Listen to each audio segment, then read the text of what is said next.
नमस्कार प्यारे बच्चों। आई होप आप सब सेफ हैं, अपने घर पर हैं और दिल लगाकर पढ़ाई कर रहे हैं। फर्स्ट चैप्टर को समझने के लिए जितने भी बेसिक कंसेप्ट हमें चाहिए थे वो हम सब सीख चुके हैं प्रीवियस वीडियोस में। तो आइए अब चलते हैं हमारे फर्स्ट चैप्टर के पहले टॉपिक की तरफ। अब हम पढ़ेंगे फर्स्ट चैप्टर का first topic Euclid's division lemma. क्यों इसका नाम रखा गया यूक्लिड्स डिवीजन लेमा? क्योंकि यूक्लिड उस मैथमेटिशियन का नाम है जिसने इस लेमा को दिया था। ये लेमा डिवीजन के साथ डील करता है और लेमा का मतलब होता है एक ऑलरेडी प्रूवन स्टेटमेंट जो दूसरी स्टेटमेंट को प्रूव करने में काम आती है। एक ऐसी स्टेटमेंट जो ऑलरेडी प्रूव कर चुके हैं और उसे दूसरी स्टेटमेंट्स को प्रूव करने में यूज करते हैं। देखते हैं यूक्लिड्स डिवीजन लेमा क्या है। Given any two positive integers a and b, अगर आपको कोई भी दो पॉजिटिव इंटीजर्स a और b दे रखे हों, ये a और b सिंबल्स हैं इंटीजर्स के जो इंटीजर्स आपको ऑलरेडी दे रखे होंगे। तो अगर आपको दो पॉजिटिव इंटीजर्स a और b दे रखे हैं, there exist two unique integers, आपको दो यूनिक इंटीजर्स मिलेंगे।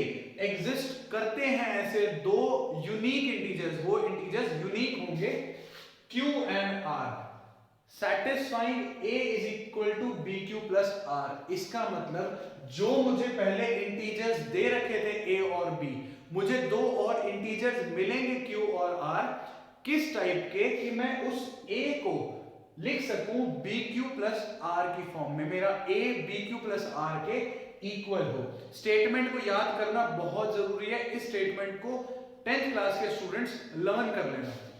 Where R is greater than or equal to 0 less than B, इसका मतलब जो R होगा, R पे एक रिस्ट्रिक्शन है, जो मेरा R यहाँ पे मुझे इंटीजर मिलेगा वो 0 हो सकता है, 0 से बड़ा हो सकता है, लेकिन B से छोटा ही रहेगा। जो B मेरा इंटीजर है, R हमेशा उससे छोटा होगा।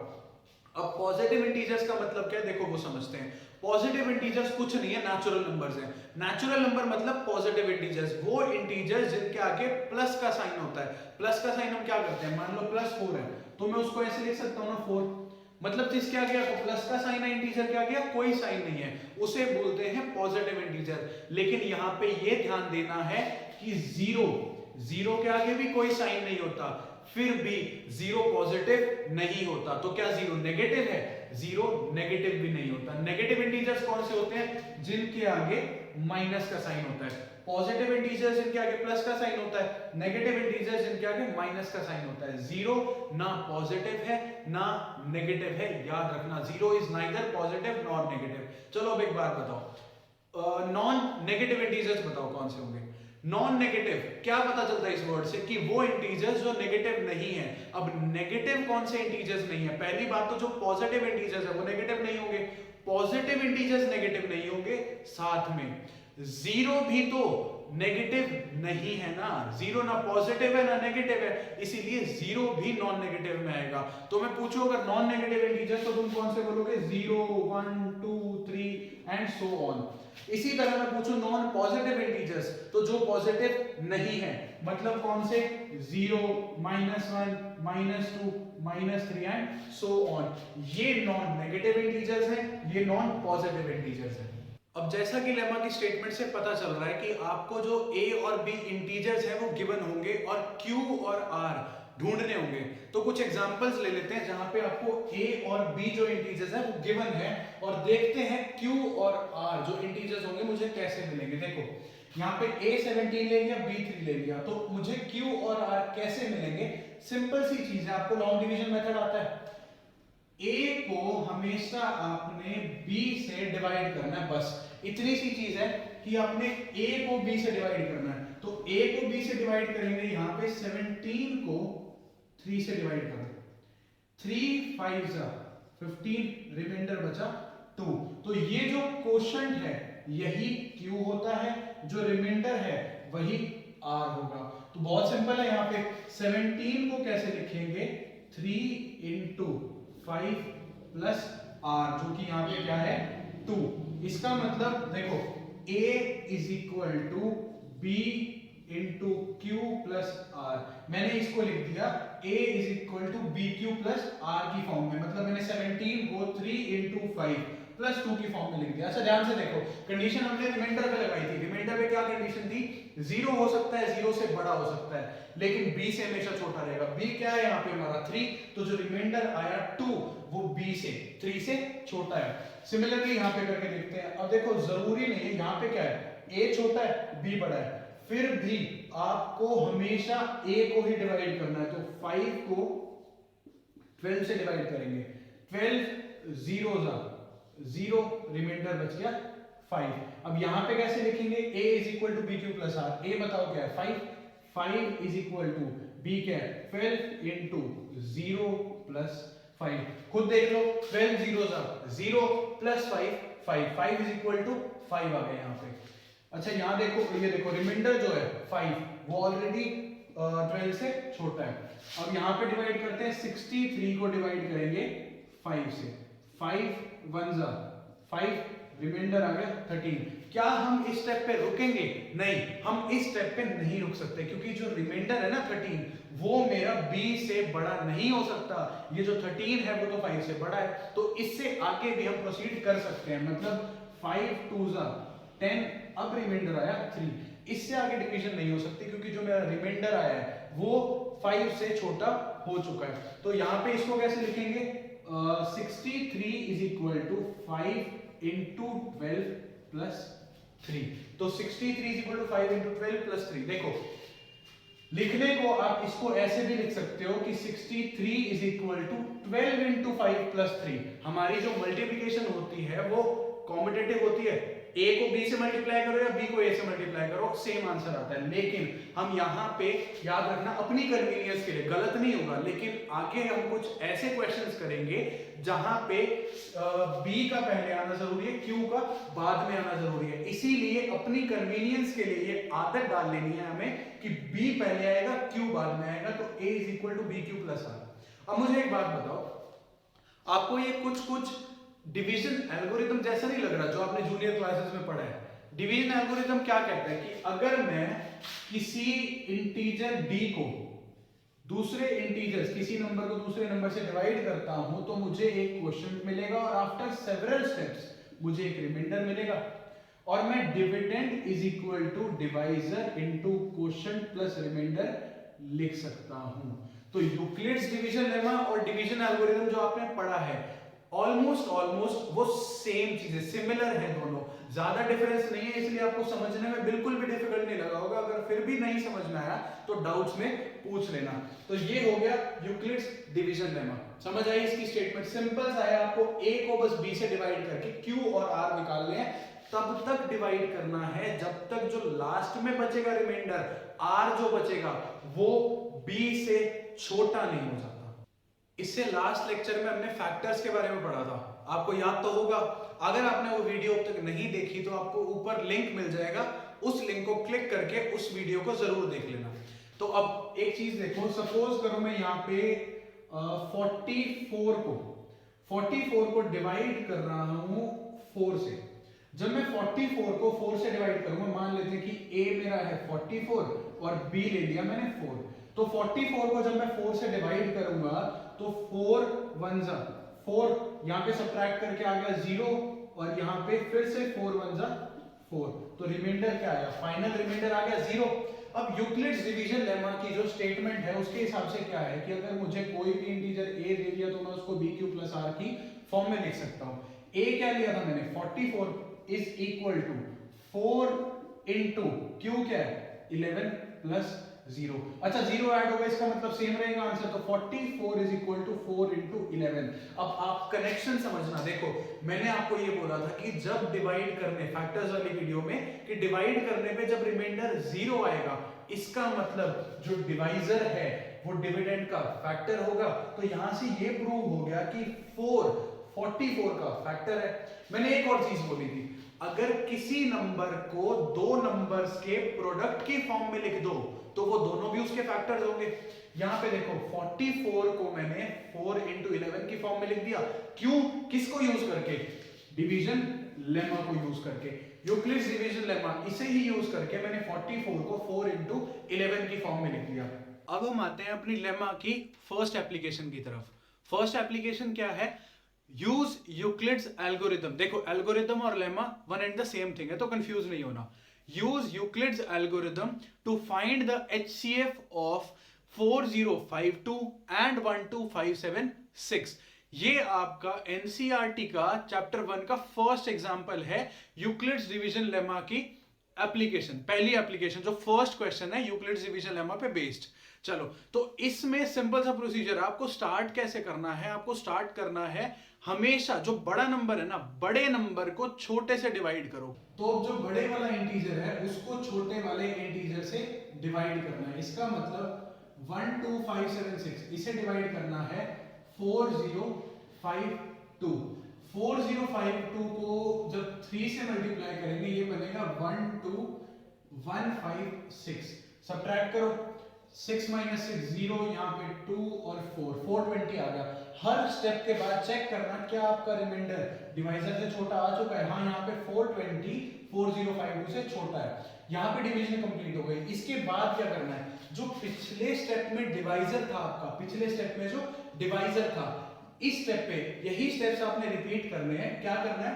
4052 जो पिछले स्टेप में डिवाइजर था उसको नेक्स्ट स्टेप के लिए आपने डिविडेंड बनाना है। 4052 इसे बनाना है डिविडेंड, और जो रिमाइंडर है उसे बनाना है डिवाइजर। ध्यान से सुनो, डिवाइजर को बनाना है डिविडेंड, रिमाइंडर को बनाना है डिवाइजर। अब 4052 को फिर से 420 से डिवाइड करते हैं, तो डिवाइड करेंगे तो 429 ये आएगा 3 और 6 8 और सॉरी 3780। तो सब्ट्रैक्ट करो 2 7 और 2 272। अब 272 420 से छोटा है, हाँ है, तो 420 को क्या बनाएंगे? नया डिविडेंड। 272 बन गया नया डिवाइजर। 272 को 1 से मल्टीप्लाई किया, ये आ गया 272। सब्ट्रैक्ट करते हैं, सब्ट्रैक्ट करने पे ये आ जाएगा 8 4 और 1 148। फिर क्या करेंगे? 148 272 से छोटा है, इसी तरह प्रोसीड करते जाना है। तो यहाँ आ गया 272 1 जा 148। फिर सब्ट्रैक्ट करो 4 और यहाँ पे आ गया 124। अब 124 इसके बाद 124 148 से छोटा है, तो यहाँ आ गया 148। 124 1 जा 124, रिमाइंडर आ गया 24 अब भी 124 से छोटा है। फिर 124 को डिवाइड करना है 24 से। 24 5 जा होता है 120, तो 120 आ गया, रिमाइंडर आ गया 4 424 से छोटा है, फिर डिवाइड करो 24 4 6 जा 24।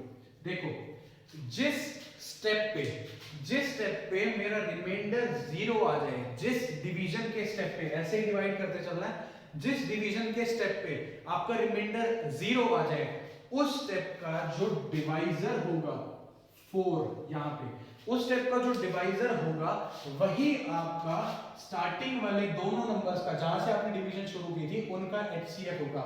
इसका मतलब HCF ऑफ 12576 and 4052 is 4। बस ये सिंपल सा मेथड है Euclid's division lemma. Euclid division lemma कैसे यूज हो रहा है अभी बताता हूं आपको। देखो यूक्लिड डिवीजन लेमा क्या कहते हैं कि a = bq + r की फॉर्म में लिख सकते हैं। तो यहां पे a = bq + r की फॉर्म में मुझे इन सब डिविजन्स को लिखना है। कैसे लिखेंगे? देखो a क्या होता है? जिसको डिवाइड करते हैं, तो यहाँ पे a है 12576। इस डिवीजन के स्टेप के सामने लिखूंगा मैं 12576 = b 4052 into q plus r। ठीक है, इससे अगले स्टेप में जो मैंने अगली डिवीजन की है उसमें a क्या है? 4052। a = b, b क्या है? 420 into 9 plus 272।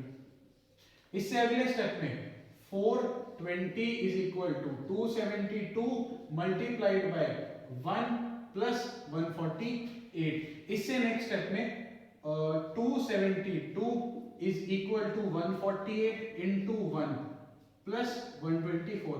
ऐसे ही प्रोसीड करना है, और जो लास्ट स्टेप होगा सबके लिए लिखना है अपने, और जो लास्ट स्टेप होगा उसमें 24 is equal to 4 into 6 plus 0। 4 into 6 plus 0। मैंने आपको बोला था ना कि a is equal to b q plus r, b को क्यू से हमेशा पहले लिखना। उसका रीजन यही था, जब आप इसको लिखने की आदत डाल लोगे तो लास्ट स्टेप में जो आपका रिमाइंडर 0 आएगा, वहां पे जो इज इक्वल टू के बाद नंबर होगा वो कौन सा होगा, लास्ट वाले स्टेप का डिवाइजर, वही मेरा HCF होगा। तो आपने इस क्वेश्चन को अटेम्प्ट कैसे करना है, पहले करोगे डिवीजन, उसके नीचे हर एक डिवीजन के स्टेप के लिए, नीचे या उसके साइड में हर एक डिवीजन के स्टेप के लिए आप लेमा की स्टेटमेंट लिखोगे।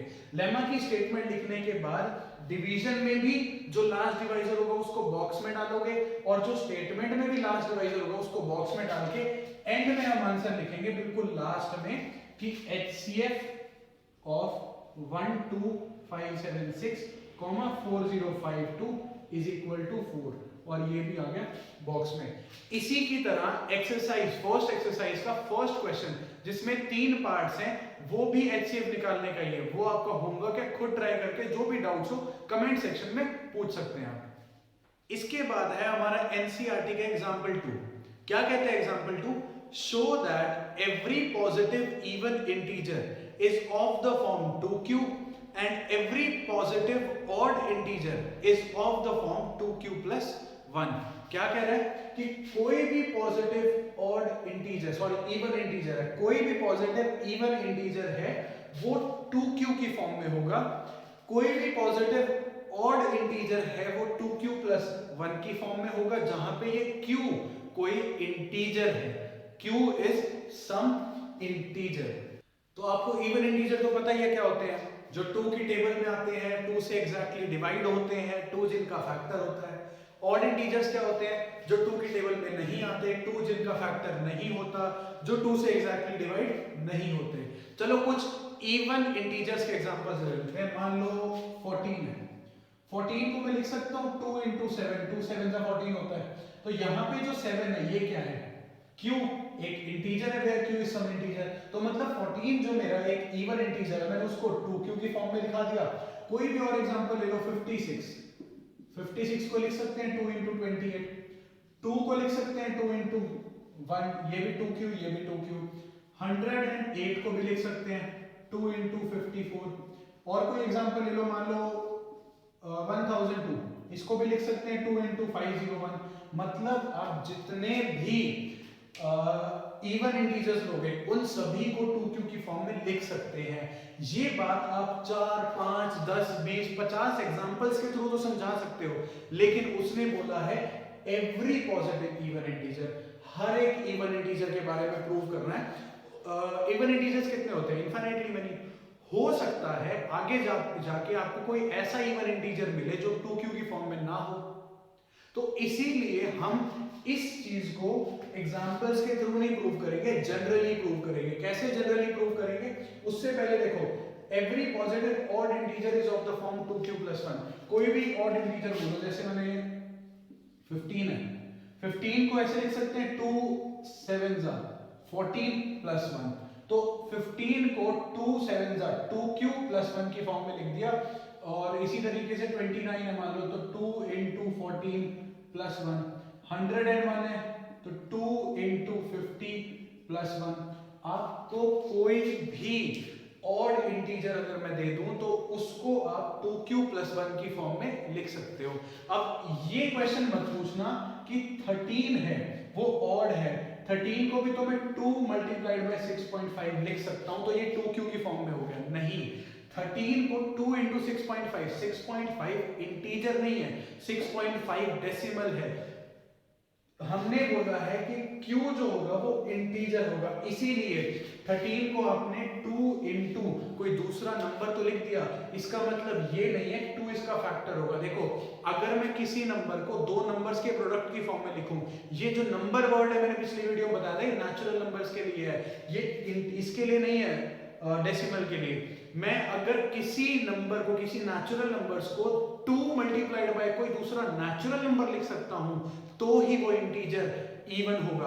अगर मैं जैसे 14 है, 14 को 2 into 7 लिख सकता हूं, लेकिन 13 को 2 into 6.5 लिख सकता हूं, 2 into कोई इंटीजर नहीं लिख सकता, इसीलिए 13 ऑड होगा, इवन नहीं होगा। तो ऐसे ही हमें दिखाना है जनरली कि इवन इंटीजर सारे 2q और ऑड इंटीजर सारे 2q प्लस 1 की फॉर्म में होते हैं। इसे दिखाएंगे हम यूक्लिड्स डिवीजन लेमा के थ्रू। हमें मानना है a हमारा कोई भी पॉजिटिव इंटीजर है, उसके बाद क्या करेंगे, let b is equal to, अब आपको अपनी मर्जी से b चूज करना है। b किस हिसाब से चूज करेंगे, अभी देखो, using Euclid's division lemma. Euclid's division lemma क्या कहता है कि a को मैं bq प्लस r की फॉर्म में लिख सकता हूं। कंडीशन क्या है, r इज ग्रेटर देन और equal to 0 less than b, ये कंडीशन है। अब आपको क्या दिखाना है, आपको दिखाना है कि कोई भी पॉजिटिव इवन इंटीजर या तो 2q की फॉर्म में होगा और कोई भी positive odd integer 2q plus 1 की फॉर्म में होगा। पर ध्यान से देखो, bq प्लस r के साथ, bq प्लस r के साथ इन्हें रिलेट करके देखो, 2q और 2q प्लस 1। जब आप कंपेयर करोगे वहां से जो b की वैल्यू है वो आपको क्या समझ में आ रही है, क्या होगी, एग्जैक्टली b की वैल्यू होगी 2। हम मान लेंगे let a be any positive integer and b is equal to 2। Using Euclid's division lemma a is equal to bq plus r। इस टाइप के क्वेश्चंस में सारा खेल आप b क्या लेट करते हो उसका है। इसके बाद अब देखो, b क्योंकि 2 है तो जो मेरा रिमाइंडर है वो 0 हो सकता है, वो 0 से बड़ा हो सकता है, लेकिन 2 से होगा छोटा। तो ऐसे कौन से इंटीजर्स हैं जो 2 से छोटे हैं लेकिन 0 या 0 से बड़े हैं, तो therefore r is equal to 0, 1, r की ये दो ही पॉसिबल वैल्यूज हो सकती हैं। अब इनके दो केसेस बनाओ, क्या दो केसेस बनेंगे, if r is equal to 0, first case बनेगा if r is equal to 0, second case बनेगा if r is equal to 1। दो केसेस हो गए, इन दोनों केसेस को सॉल्व करते हैं। देखो कुछ नहीं करना, ये जो हमने लेमा की स्टेटमेंट लिखी है इसमें a is equal to b क्या है 2, 2q प्लस r है 0, 2q प्लस 0 की फॉर्म में लिखना है। तो a is equal to 2q plus 0, 0 add होगा क्या बन गया 2q, मतलब a की यहाँ पे तो वैल्यू आ गई 2q। इसमें पुट करके देखते हैं तो यहाँ पे ये जो लेमा की स्टेटमेंट है इसके अंदर a is equal to b की वैल्यू आपने मानी है 2, 2q प्लस 1। यहाँ पे जो रिमाइंडर है वो 2 से छोटा है, 1 जो है 2 से छोटा है, r b से छोटा है। तो देखो इस केस में और इस केस में मतलब क्या है, अब हम किस कंक्लूजन पे पहुंच गए कि कोई भी इंटीजर आपको मैं a दे दूं, let a be any positive integer, तो या तो दो ही पॉसिबिलिटीज हैं, या तो वो 2q की फॉर्म में हो सकता है या वो 2q प्लस 1 की फॉर्म में हो सकता है। तो इतना तो समझ में आ गया कि कोई भी पॉजिटिव इंटीजर हो वो या तो 2q होगा या 2q प्लस 1 होगा। लेकिन ऑड और इवन की तो बात अभी हुई नहीं है। यहां देखो आपको दिख रहा है कि मैंने इस a को 2 मल्टीप्लाइड बाय कोई और इंटीजर लिखा है। क्यों, क्या है, कोई इंटीजर है, इसका मतलब अगर मैं a को, a जो कि एक इंटीजर है, उसको दो इंटीजर्स के प्रोडक्ट की फॉर्म में लिखूं तो वो दोनों फैक्टर होंगे। इसका मतलब a का 2 फैक्टर होगा, तो a का 2 फैक्टर होने की वजह से a 2 से डिविजिबल होगा। इसका मतलब a इवन होगा, as a is equal to 2q is divisible by 2, therefore a is even।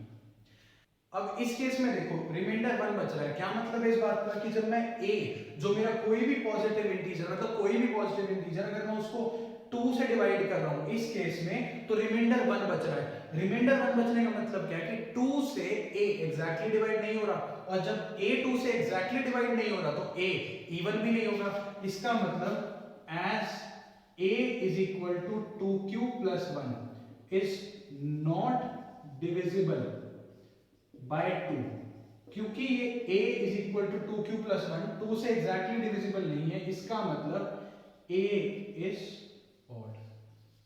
तो यहां से हमने देखा कि कोई भी पॉजिटिव इंटीजर लो वो या तो 2q की फॉर्म में होगा या 2q plus 1। अगर वो 2q की फॉर्म में हुआ तो इवन, 2q प्लस 1 की फॉर्म में हुआ तो ऑड। इसका मतलब जितने भी पॉजिटिव इंटीजर्स हैं वो या तो ऑड होंगे या इवन, और साथ में जितने भी इवन होंगे वो 2q की फॉर्म में होंगे, जितने भी ऑड होंगे वो 2q प्लस 1 की फॉर्म में होंगे। हमें यही प्रूव करना था। तो इस क्वेश्चन की अटेम्प्टेशन एज इट इज है। इसके बाद लास्ट में, इस टाइप के क्वेश्चन में लास्ट में आपने क्या लिखना है, जो भी आपने प्रूव करना था, जो क्वेश्चन में स्टेटमेंट दी हुई है, देखो यहां से therefore every positive even integer is of the form 2q and every positive odd integer is of the form 2q plus 1 where q is some integer। ये वाली statement as it is answer के end में लिखेंगे। तो यहीं पे आपका ये वाला एग्जांपल खत्म होता है। नेक्स्ट है example 3 which says show that any positive odd integer is of the form 4q plus 1 और 4q plus 3 for some integer q। अब यहां क्या मतलब है कि अगर कोई भी ऑड इंटीजर लो और उसको 4 से डिवाइड करो तो या तो रिमाइंडर 1 आएगा या 3 आएगा।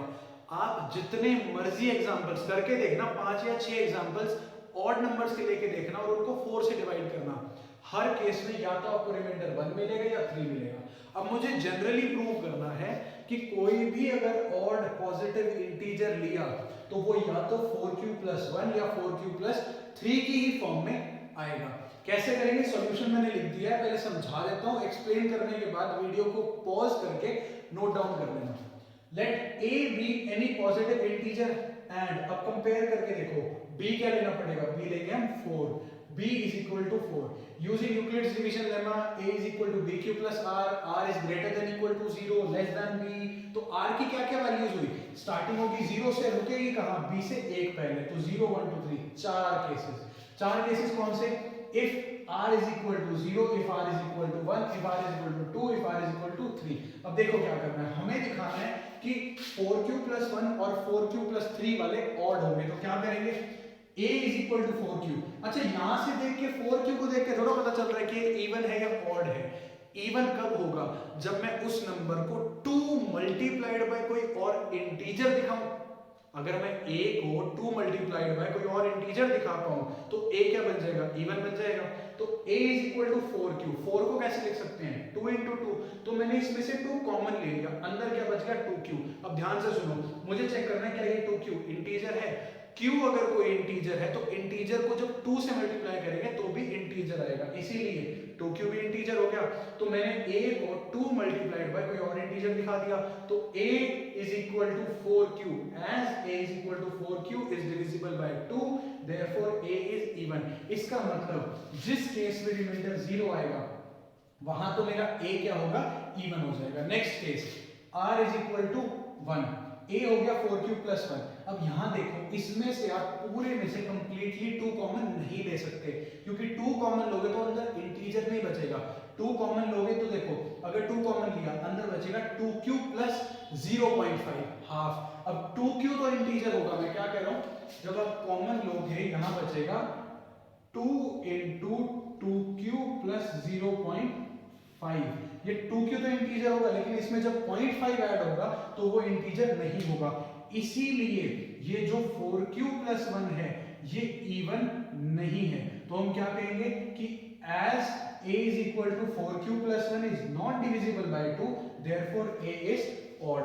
नेक्स्ट केस है if r is equal to 2। अब a को लिखेंगे 4q plus r की फॉर्म में, 4q plus 2, तो यहाँ पे सॉरी a हो गया 2 into 2q plus 1। देखो मैंने इस पूरे में से 2 कॉमन लिया, जब मैं 2 कॉमन लूंगा अंदर बचेगा 2q plus 1।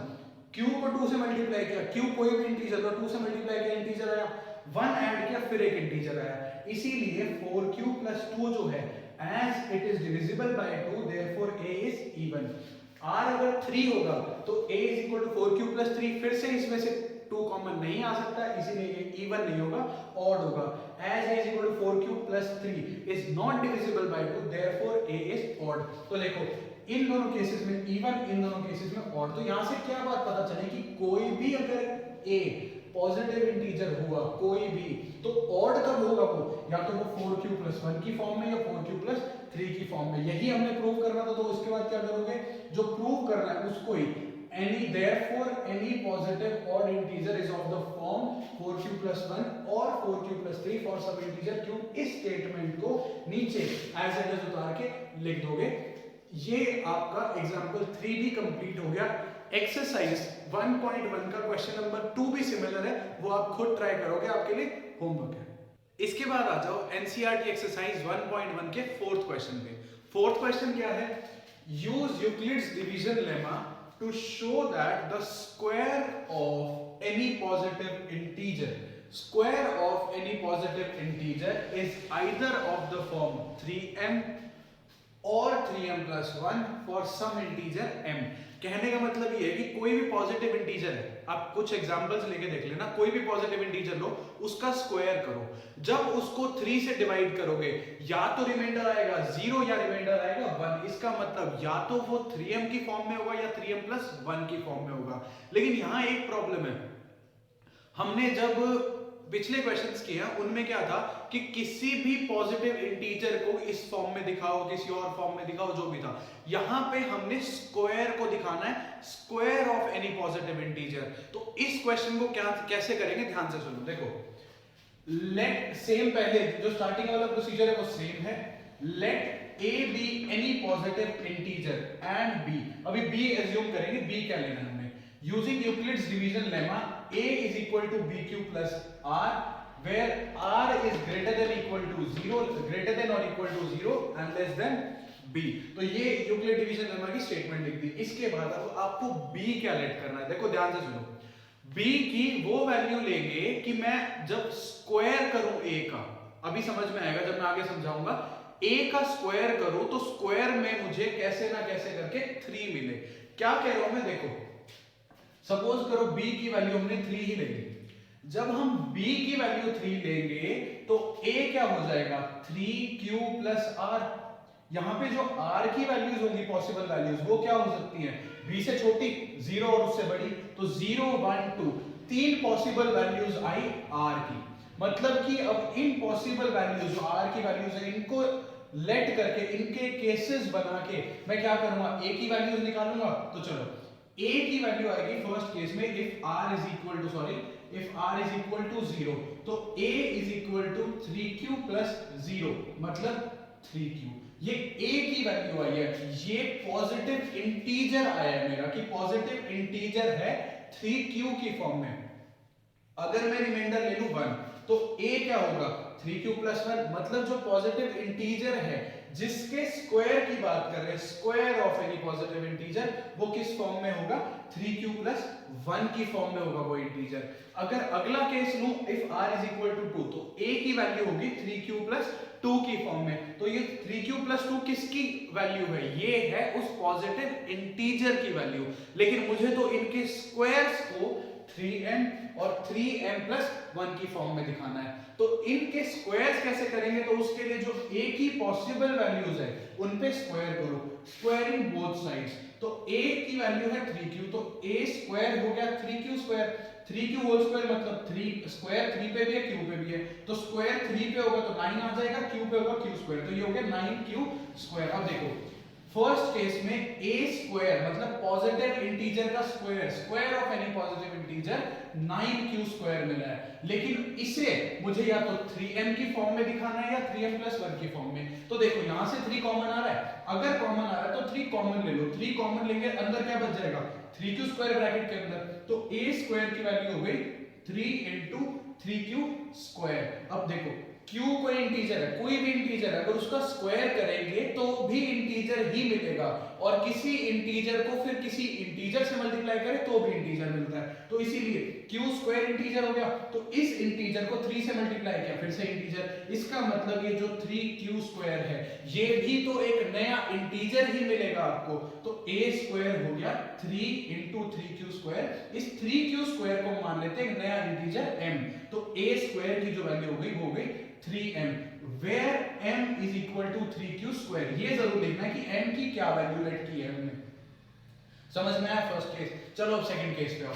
सेकंड केस क्या है कि जो मेरा पॉजिटिव इंटीजर है a, वो है 3q plus 1, तो स्क्वायरिंग बोथ साइड्स, क्योंकि स्क्वायर चाहिए पॉजिटिव इंटीजर का, स्क्वायरिंग बोथ साइड्स करके a square is equal to 3q plus 1 whole square, using identity, देखो इसको मुझे, ये जो स्क्वायर है, a का जो स्क्वायर है, इसे मुझे या तो 3m या 3m+1 की फॉर्म में दिखाना है। तो उसके लिए मुझे इसको कैसे दिखाना पड़ेगा 3m या 3m+1 की फॉर्म में? तो आइडेंटिटी यूज करते हैं। यूजिंग आइडेंटिटी, ये देखो एक और दो चीजें ऐड हो रही है यहाँ पे, और एडिशन जो पूरा ऐड होके आंसर आएगा उस पे होल स्क्वायर है। इसका मतलब यहाँ आइडेंटिटी लगेगी x + y होल स्क्वायर। तो क्या होती है identity? x + y whole square आप सबको पता है, x² + y² + 2xy। अब यहाँ पे x क्या है अगर हम कंपेयर करें, देखो x + y, x है 3q, y है 1। तो यहाँ पे a² की जो वैल्यू है राइट हैंड साइड में मैं आइडेंटिटी लगा देता हूँ, तो a² will be equal to 3q whole square plus 1² plus 2 into 3q into 1। अब इसको सॉल्व करेंगे तो 3q² मतलब 9q² हो जाएगा, 3q का होल स्क्वायर 9q²। मैंने थोड़ा सा इसमें रिप्लेसमेंट कर दी, क्या किया, रीअरेंज कर दिया इसको। 2 इंटू 3q क्या हो गया 6q, 6q यहाँ आ गया, 1 का स्क्वायर 1 होता है वो पीछे चला गया, तो 9q² प्लस 6q प्लस 1। अब देखो इसे मुझे दिखाना है 3m+1 या 3m की फॉर्म में, तो क्या करूंगा, इस पूरे में से 3 कॉमन आ सकता है, आप चेक करो, पूरे में से 3 कॉमन नहीं आएगा। तो इसीलिए मैं कहां से कॉमन लूंगा, जितना मैक्सिमम कॉमन आ सकता है जिस पोर्शन में से, सारे से कॉमन बाहर निकाल लेंगे। तो 9q² और 6q में से 3 कॉमन आएगा, तो 3 बाहर निकाल लेते हैं। तो 3 कॉमन आने के बाद यहाँ क्या बच जाएगा, 3q² प्लस 2q ब्रैकेट के अंदर। इस 1 में से कुछ कॉमन नहीं लेना, तो ये ब्रैकेट के बाहर सेपरेटली हो जाएगा। अब देखो 3q² एक इंटीजर, 2q एक इंटीजर, दोनों का सम फिर एक और नया इंटीजर, इसीलिए ये 3q² प्लस 2q ये एक नया इंटीजर है, इसे मान लेते हैं m। तो ये हो गया 3m+1 की फॉर्म में। इसका मतलब अगर रिमाइंडर मेरा जो पॉजिटिव इंटीजर है उसको मैं 3 से डिवाइड करूं, अगर रिमाइंडर 1 आता है तो उसका स्क्वायर, उस पॉजिटिव इंटीजर का स्क्वायर किस फॉर्म में आएगा, 3m+1 की फॉर्म में, जहां पे where m is equal to 3q² plus 2q। समझ में आया? इतना नहीं समझ आया तो आप कमेंट सेक्शन में अपने डाउट्स क्लियर कर सकते हो। if r is equal to 2, अब अगला case, if r is equal to 2, अगर r 2 है तो a की वैल्यू क्या हो गई, 3q plus 2। फिर से स्क्वायरिंग बोथ साइड्स करते हैं, स्क्वायरिंग बोथ साइड्स करेंगे, आइडेंटिटी लगाने के बाद देखो सॉल्व करोगे आपको ये मिलेगा 9q² plus 6q plus 4।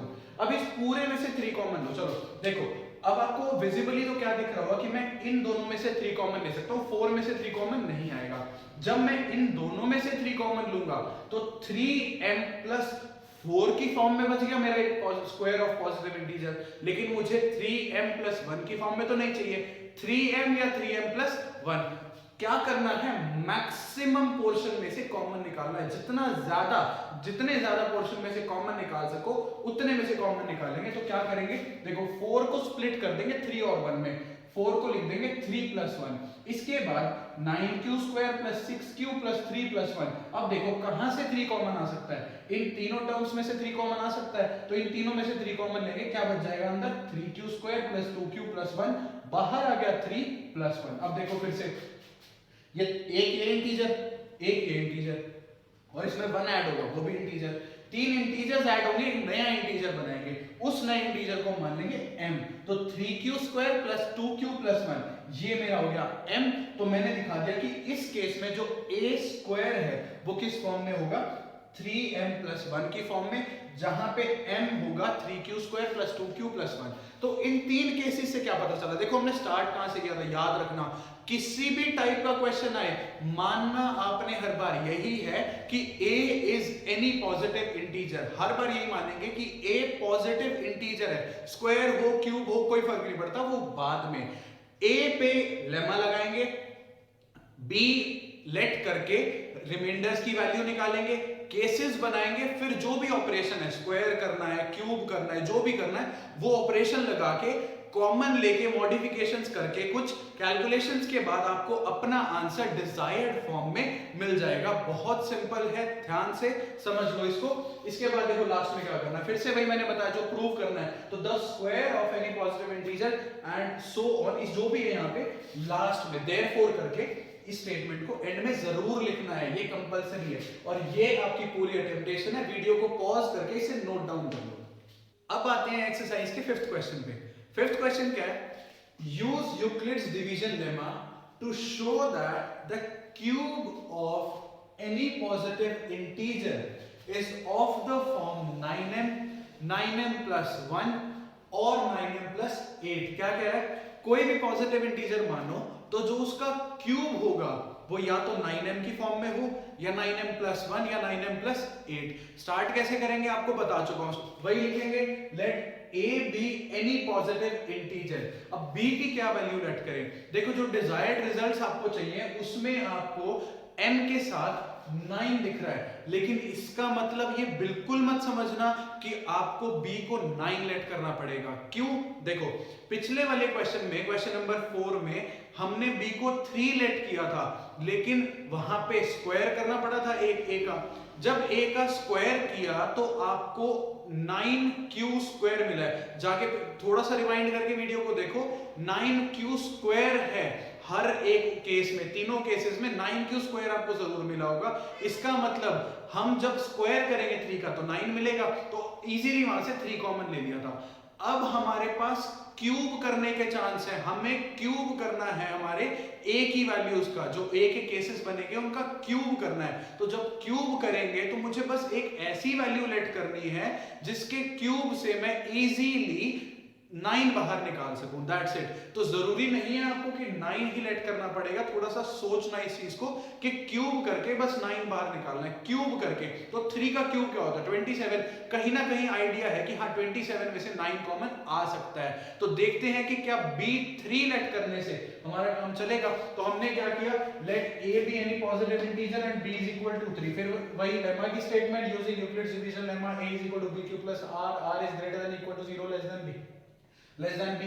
इसके बाद r इज इक्वल टू 0 1 2, ये केसेस आ गए। चलो 3 केस बनाओ, रिमाइंडर 0, रिमाइंडर 1, रिमाइंडर 2। a की वैल्यू क्या हो गई 3q plus 1 और 3q plus 2। अब क्या करेंगे, स्क्वायर नहीं करना, क्यूब करना है। तो cubing both sides, a cube is equal to 3q whole cube हो गया। तो 3q होल क्यूब का क्या मतलब है, क्यूब 3 पे भी होगा, क्यूब पे भी होगा। तो 3 का क्यूब क्या होगा 27, q का क्यूब क्या हो गया q क्यूब। तो इसका मतलब a क्यूब की जो वैल्यू है वो हो गई 27q क्यूब। खुद बताओ इसमें से 3 कॉमन, सॉरी 9 कॉमन नहीं आ सकता, बहुत इजीली कॉमन आएगा। तो यहां से 9 कॉमन आया, क्या बच गया 3q क्यूब। अब 3q क्यूब, q क्योंकि इंटीजर तो q का क्यूब भी इंटीजर, 3 से मल्टीप्लाई किया तो 3q क्यूब, ये भी एक इंटीजर बनेगा। इस इंटीजर को हमने मान लिया m। तो a क्यूब इस केस में मेरे पॉजिटिव इंटीजर का क्यूब जो है वो 9m की फॉर्म में आ गया, जहां पे m क्या है 3q क्यूब। नेक्स्ट केस पे चलते हैं, cubing both sides, a cube is equal to 3q plus 1 whole cube. अब a plus b whole cube या x plus y whole cube की आइडेंटिटी क्या होती है, x cube plus y cube plus 3x square y plus 3x y square. इस identity के हिसाब से अगर हम कंपेयर करें तो मेरा जो x है वो 3q होगा और y होगा 1। तो a क्यूब की जो वैल्यू है उसमें x plus y whole cube की आइडेंटिटी को सॉल्व करेंगे। यहां पे जब आइडेंटिटी को सॉल्व करेंगे, देखो 3q whole cube plus 1 cube plus 3 into x square y है, x क्या है 3q, तो 3q square into 1 plus 3 into x, x क्या है 3q into Y square, Y क्या है 1, तो 1 स्क्वायर आ गया। अब देखो 3q होल क्यूब मतलब 27q क्यूब, 1 का क्यूब मतलब 1, 3 इंटू 3q होल स्क्वायर। अब पहले 3 से 3 मल्टीप्लाई नहीं होगा क्योंकि 3q के ऊपर स्क्वायर है, इसका मतलब पहले स्क्वायर खोलेंगे क्योंकि ब्रैकेट बॉड मास में ब्रैकेट पहले खोलते हैं, ब्रैकेट को पहले सॉल्व करते हैं। तो 3q का होल स्क्वायर क्या होगा 3q होल स्क्वायर मतलब 9q स्क्वायर। अब ये हो गया 9q स्क्वायर, 9q स्क्वायर को 1 से मल्टीप्लाई किया 9q स्क्वायर ही रहेगा, और फिर 9q स्क्वायर को बाहर वाले 3 से मल्टीप्लाई किया तो ये हो गया 27q स्क्वायर। यहां देखो 1 का स्क्वायर हो गया 1 को 3q से मल्टीप्लाई किया 3q को 3 से मल्टीप्लाई किया 9q, तो ये हो गया 9q। अब क्या करेंगे, फिर रीअरेंज करेंगे, जिसमें से 9 कॉमन नहीं आ सकता उसको पीछे छोड़ दो। तो मैंने 1 को पीछे छोड़ दिया, 27q cube plus 27q square plus 9q plus 1, ये 1 पीछे चला गया। अब पहली 3 टर्म्स में से विजिबल है कि 9 कॉमन आ सकता है, तो 9 कॉमन लो, अंदर क्या बचेगा 27q क्यूब में से 9 कॉमन आया 3q क्यूब 27 क्यू स्क्वायर में से 9 कॉमन आया, 3 क्यू स्क्वायर, 9 क्यू में से 9 कॉमन आया, क्यू बच गया, और सॉरी यहाँ पे ब्रैकेट बंद हो जाएगा, और +1 पीछे रहेगा, तो ये हो गया 9m+1 की फॉर्म में, वेयर m की जो वैल्यू हो गई वो ये हो गई। इसका मतलब अगर मेरा रिमाइंडर, देखो पॉजिटिव इंटीजर मेरा जो a है उसमें रिमाइंडर 1 आया 3 से डिवाइड करने पे, तो उसके क्यूब, जो उसका क्यूब होगा वो किस फॉर्म में मिलेगा मुझे, 9m+1 की फॉर्म में।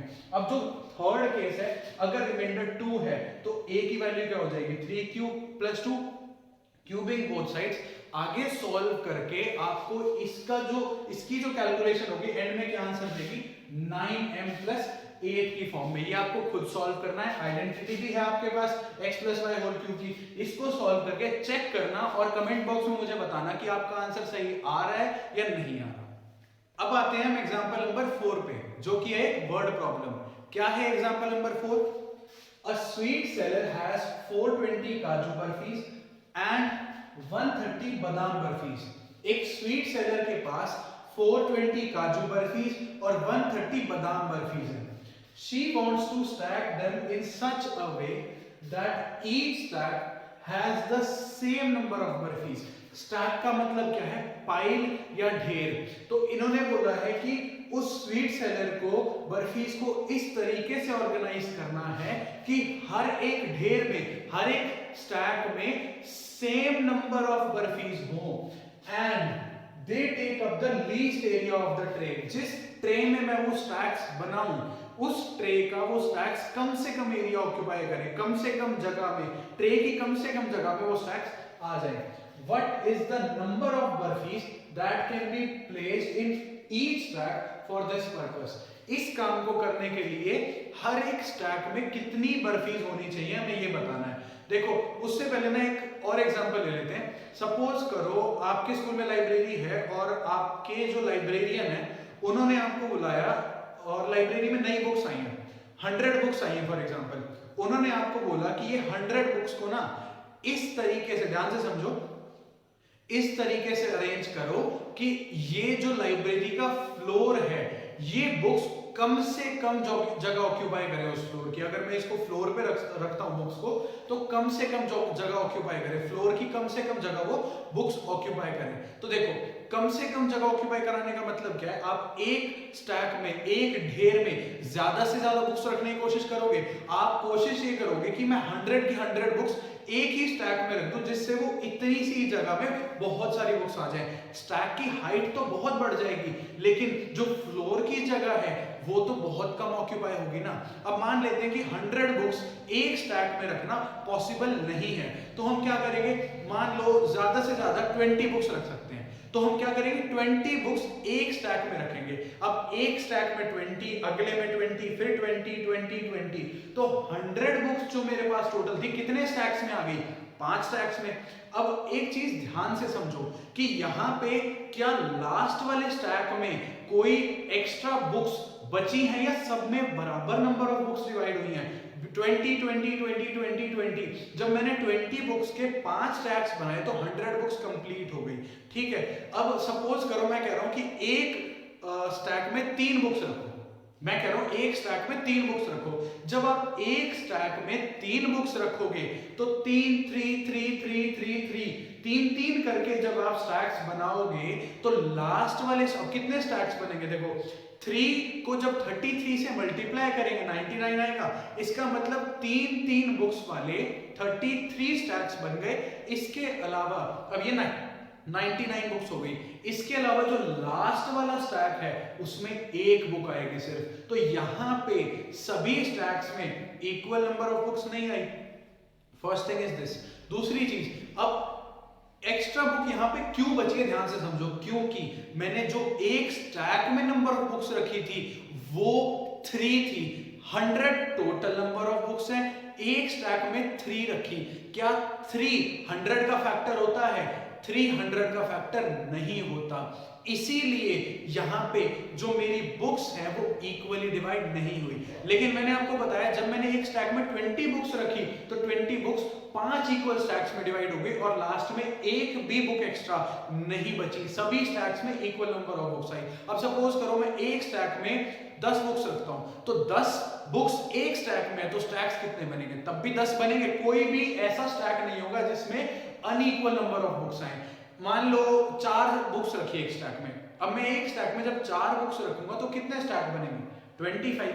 ऐसा क्यों हो रहा है? ऐसा इसीलिए हो रहा है कि मैं एक स्टैक में जितनी नंबर ऑफ बुक्स रख रहा हूं ना वो टोटल नंबर ऑफ बुक्स का फैक्टर है। ध्यान से सुनो, एक स्टैक में जो बुक्स रख रहा हूं वो टोटल नंबर ऑफ बुक्स का अगर फैक्टर होगा तभी स्टैक्स में इक्वल डिस्ट्रीब्यूशन हो पाएगी, तभी सभी स्टैक्स में इक्वल नंबर ऑफ बुक्स आ पाएंगी। अगर फैक्टर नहीं हुआ तो जो लास्ट में होगा स्टैक उसमें अनइक्वल नंबर ऑफ बुक्स बच जाएंगी। तो इसीलिए सबसे पहले एक चीज आपको समझनी है कि एक स्टैक में जो बुक्स होंगी वो टोटल नंबर ऑफ बुक्स का फैक्टर होनी चाहिए। दूसरी चीज, अब सपोज करो मैंने एक स्टैक में 20 बुक्स रखी तो कितने स्टैक्स बने? 5।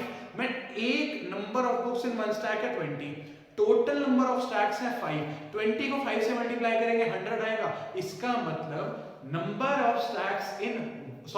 Of books in one stack multiplied by total number of stacks, ये क्या बनेगा? टोटल नंबर ऑफ बुक्स बन जाएगा।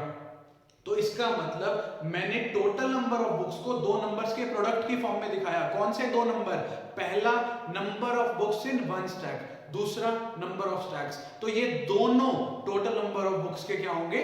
फैक्टर होंगे। मतलब एक स्टैक में जितनी बुक्स आ रही हैं वो भी टोटल का फैक्टर है, जितने मैंने स्टैक्स बनाए हैं वो भी टोटल का फैक्टर है। बात को समझे? तो दोनों चीजें क्या होंगी? टोटल का फैक्टर होंगी। अब सपोज करो किसी दूसरे स्टूडेंट को आपके लाइब्रेरियन ने पकड़ लिया और उसे बोला कि जाओ इंग्लिश की बुक्स रखिए और वो बुक्स लेके आओ, इंग्लिश की बुक्स भी वो बुक्स लेके आओ, जितनी बुक्स हो। आप ध्यान से समझो, देखो टीचर ने आपको ये कंडीशन दे दी कि बेटा क्या करना है, आपने दोनों बुक्स को इस तरीके से अरेंज करना है कि जो मैथ्स की बुक्स के स्टैक्स हो वो तो अलग हो, इंग्लिश की बुक्स के स्टैक्स अलग हो। मतलब मैथ्स के जो स्टैक्स है उसमें कोई इंग्लिश की बुक ना हो, इंग्लिश के स्टैक्स में कोई मैथ्स की बुक ना हो, सेपरेट स्टैक्स हो दोनों के। पहली कंडीशन ये हो गई। दूसरी कंडीशन उन्होंने बोला कि सारे स्टैक्स में इकट्ठे जब मैं बात करूं तो सारे स्टैक्स में इक्वल नंबर ऑफ बुक्स आनी चाहिए। मतलब इंग्लिश का देखो या मैथ्स का, सभी में इक्वल नंबर ऑफ बुक्स आनी चाहिए। ध्यान से सुनो, देखो नंबर ऑफ मैथ्स बुक्स अलग है, नंबर ऑफ इंग्लिश बुक्स अलग है, मैथ्स बुक्स भी अलग है, maths number of maths book भी अलग है, नंबर ऑफ इंग्लिश बुक्स भी अलग है, दोनों नंबर ऑफ बुक्स अलग है। इसमें जो number of books in one stack होगी वो नंबर ऑफ मैथ्स बुक का फैक्टर होगी, इसमें जो number of books in one stack होगी वो नंबर ऑफ इंग्लिश बुक्स का फैक्टर होगी। आपके लाइब्रेरियन ने, आपके टीचर ने ये बोला कि इस तरीके से अरेंज करना है कि दोनों में नंबर ऑफ बुक्स सेम हो। तो इसका मतलब वो जो फैक्टर होगा number of books in one stack, number of books in one stack, वो इसका भी दोनों का फैक्टर होगा। तो क्या हुआ? Number of books in one stack इसका number of total number of maths books, total number of English books, दोनों का फैक्टर हो गया। इसका मतलब मैं एक स्टैक में कितनी बुक्स रखूंगा? जो दोनों का फैक्टर हो। मतलब क्या हो? Common factor, total maths books का और टोटल इंग्लिश बुक्स का दोनों का फैक्टर हो। अब एक चीज और समझो, एक कंडीशन और बोल दी उन्होंने कि फ्लोर का कम से कम एरिया ऑक्यूपाई होना चाहिए। फ्लोर का कम से कम एरिया कब ऑक्यूपाई होगा? जब आप एक स्टैक में ज्यादा से ज्यादा बुक्स डालोगे। एक स्टैक में जितनी ज्यादा बुक्स डालोगे उतने कम स्टैक्स बनेंगे। इसका मतलब आपको एक स्टैक में ज्यादा से ज्यादा बुक्स रखनी है, मैक्सिमम मतलब हाईएस्ट। तो इसका मतलब क्या हुआ? Number of books in one stack, ये इसका मतलब total number of maths book, total number of English books, दोनों का फैक्टर होगा और कॉमन फैक्टर हो गया और हाईएस्ट कॉमन फैक्टर होगा, क्योंकि मुझे फ्लोर की कम से कम जगह ऑक्यूपाई करानी है। इस बात को समझे? बस यही कंसेप्ट इस क्वेश्चन में लगाना है। क्या कह रहे हैं? देखो हमारे पास जो नंबर ऑफ बर्फीज है वो है 420 काजू बर्फीज और 130 बादाम बर्फीज। ठीक है, मुझे इस तरीके से ऑर्गेनाइज करना है, स्टैक में लगाना है इनको कि 420 और 130 इनके जो स्टैक्स बने, काजू बर्फीज अलग में, बादाम बर्फीज अलग में, number of barfis in one stack वो काजू के हो या बादाम के हो सेम होने चाहिए, तो कॉमन फैक्टर हो गया। और उसने बोला है दे टेक अप द कहां गया, they take up the least area of the tray, कम से कम एरिया ऑक्यूपाई करेंगे। इसका मतलब कम से कम एरिया कब ऑक्यूपाई करेंगे, जब एक स्टैक में ज्यादा से ज्यादा बुक्स होंगे। तो यहाँ क्या हाईएस्ट बन रहा है, किसको हाईएस्ट बना रहे हैं, हम हाईएस्ट बना रहे हैं number of books in one stack को। तो इसीलिए मैक्सिमम नंबर ऑफ बर्फीज जो यहाँ पे होगा कि एक स्टैक में कितनी बर्फीज हो सकती हैं इन वन स्टैक, इन वन स्टैक, ये क्या होगा HCF of 420 and 130। I hope मैं आपको ये कंसेप्ट समझा पाया हूं। कई जगह पे क्या होता है, आप मैक्सिमम वर्ड या मिनिमम वर्ड ये सब चीज समझने की कोशिश करते हो, मैक्सिमम क्वेश्चंस में ये चीजें एप्लीकेबल होती हैं। कुछ क्वेश्चंस ऐसे होते हैं कि आपको मैक्सिमम वगैरह समझ के वो एग्जैक्ट मीनिंग कन्वे नहीं हो पाता जो होना चाहिए। तो उसी के लिए आपको कंसेप्चुअली, हम आपको कुछ रटवाएंगे नहीं, हम कह रहे हैं कंसेप्चुअली समझो चीज को अप्लाई करो कि आपने जो सीखा है वो किस तरीके से एप्लीकेबल हो रहा है। तो यहाँ पे क्या हुआ, maximum number of barfis in one stack क्या हो गया HCF ऑफ 420 एंड 130। बस आपको मैंने यूक्लिड्स डिवीजन लेमा के थ्रू लॉन्ग डिवीजन मेथड से फिर साइड में a is equal to bq plus r वाली स्टेटमेंट्स निकाल के जो स्टार्टिंग में किया था वीडियो के, उसके थ्रू HCF निकालना सिखाया है। वही मेथड अब यहाँ पे आपने नीचे यूज करके इन दोनों का HCF निकालना है, जो आप खुद कर लोगे। ठीक है, अब एक्सरसाइज 1.1 का जो थर्ड क्वेश्चन है वो भी सिमिलर है, आप पढ़ोगे आपको समझ में आएगा, उसमें भी दोनों का HCF निकालना है। क्यों निकालना है वो आप खुद एनालाइज करके